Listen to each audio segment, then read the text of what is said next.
guys, and welcome back. If you are new here, my name is Ashley with Ashley Nicole Photography, and I have been a portrait photographer for 11 years now.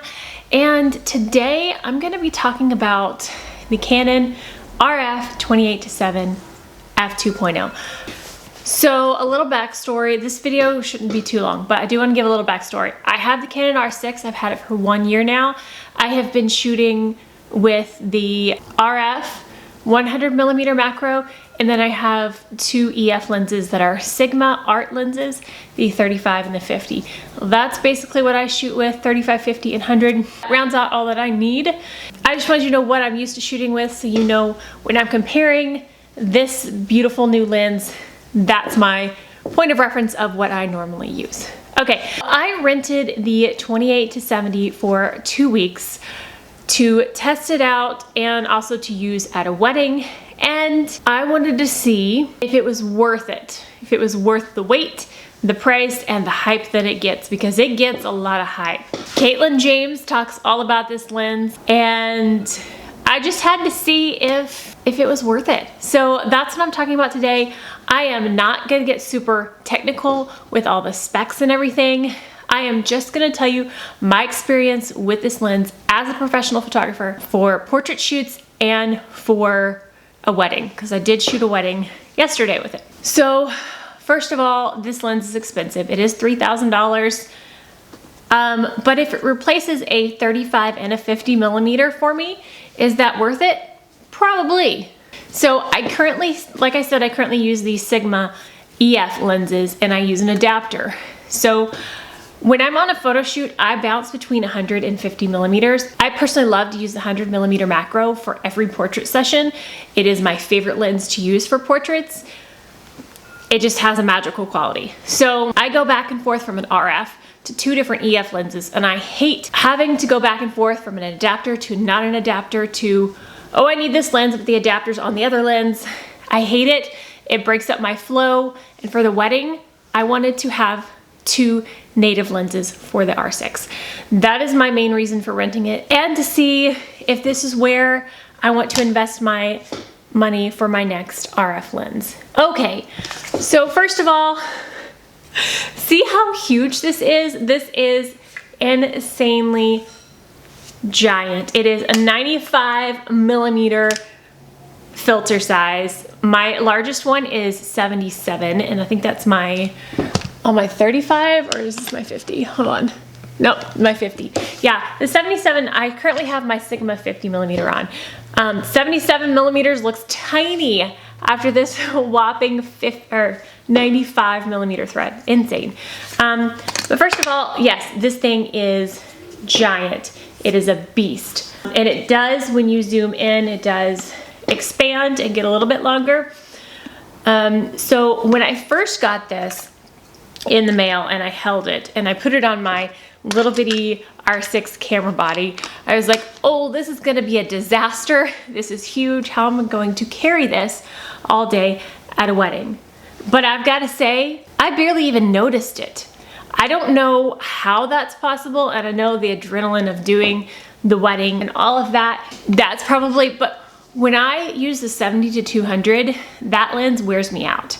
But this is actually heavier. So I don't know what's going on there, but I loved having this. I did not have to change my lens every 5 seconds. I am a prime shooter through and through. I have always been a prime shooter.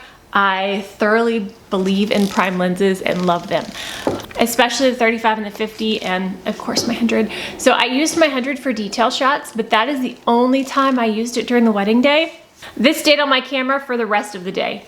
And I'm not even sore from holding it. I really thought it was gonna kill me, but it didn't. There's the weight factor. Not a huge factor for me, especially if you only have an hour portrait session, which is what I typically do, or portrait sessions. So the size and the weight, not really a factor for me. I thought that was gonna be the determining, not gonna do it factor, but didn't really bother me. So moving on to, how does this thing actually take pictures? Are they good? Are they worth it? Are they prime level pictures? So I have done a handful of portrait sessions with this. I did a photographer shootout with this where we took each other's headshots. I took pictures of my sister with a strobe and this, and I've also taken self-portraits with this as well. and then the wedding. So I'm gonna show you some sample photos from using this. I'm not gonna show you any of the wedding pictures because they have, they took that out of their contract. I cannot share their wedding photos. So sorry about that, but I did take plenty of other photos with this lens. So I'm gonna pop some of those in here. This lens is insanely sharp. I wasn't expecting this level of sharpness. I mean, it is a zoom, I don't know, but the sharpness of this lens just astounds me for it being a zoom lens. I am not used to that. At 2.0, when you're at 28mm, it's not that super shallow, but when you go more into the 70mm, it's a little bit more what I'm used to. But the question here is it gonna replace my 35 at 1.4 or 1.2 or whatever your lens may be? I think mine's a 1.4. Is 1.4 and 2. I'm gonna do that real quick. I'm gonna take my 35mm at 1.4. I'm gonna put this at 35mm and do it at 2.0, obviously, and see how much of a difference there is in that background. So hold on. I'm gonna go do some little scientific shots so we can compare and see, because I really need to know if I'm gonna get an RF 35 and 50 or if I'm gonna invest in this. So I have to return this lens tomorrow, so I'm gonna go shoot that and we're gonna come back and see those pictures. Okay, so I've gone and taken some additional shots with this, and I've been fighting a migraine the rest of the day. So it's coming up on the end of the day and I have to get the rest of this filmed because this lovely thing is going away tomorrow. My conclusions. I'm gonna put up pictures of the pictures I just took. The 35 Sigma at 1.4 and this at 35 2.0. And then the same with the 50. So my conclusion is, yes, there is quite a noticeable difference, particularly on the 50mm, the 2.0 to the 1.4, quite a big difference in the background creaminess. So if you're used to shooting at 1.4 with a 50mm, then yes, this is gonna make a difference. And if you look at the ruler in the picture, the amount of numbers that you can actually read, to me, it's quite a noticeable difference. Okay, so for me and my shooting style, here's my thought process. I could replace my 35 and 50 with this. I would probably notice a difference in some of the blurriness of the background, but there are ways I can compensate that. I can put the background further away, things like that. 35, when I'm shooting with that, I'm not typically looking for a super creamy background. Anyways, when I do want that super beautiful blurry background, I go for my 100mm. So I haven't made my decision on what I'm gonna do next. Am I gonna invest in the prime lenses for the RF, or am I gonna buy this one? Honestly, the way I'm gonna finish this video is holding my son, so excuse that. Okay, so as I was saying, I'm not positive yet what I'm going to end up doing, but I am seriously considering just having two lenses and just using those. But I bought the 100mm RF. That's my go-to lens, and that's the one I need. My next purchase might be the 28-70. It might be, and that might be all I need.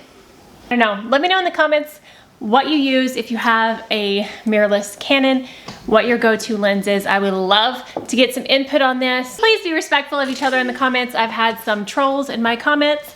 Okay, but anyways, let me know what your go-to lens is for Canon mirrorless and what you think I should get next. That's gonna be it for this video, guys. I hope that you enjoyed this. I hope that it was helpful in some way. But if you did like this, please give it a thumbs up. And if you haven't already and you want to see future videos, hit that subscribe button down below. Are we clapping again? I'll see you guys next time. Bye. Happy baby, happy baby. High five. Happy baby, happy baby. What baby? I know, just march on in here and tell me what's wrong. Is the world falling apart? Mama. Hey, that's my cute baby. Is the sky falling? Is the sky falling? I gotta get this finished. Bye-bye, that's right. I love you. There it is. There it is. There's Lincoln. We're testing the autofocus with the little baby popping up and down. I love you. Can you say bye-bye? That's right.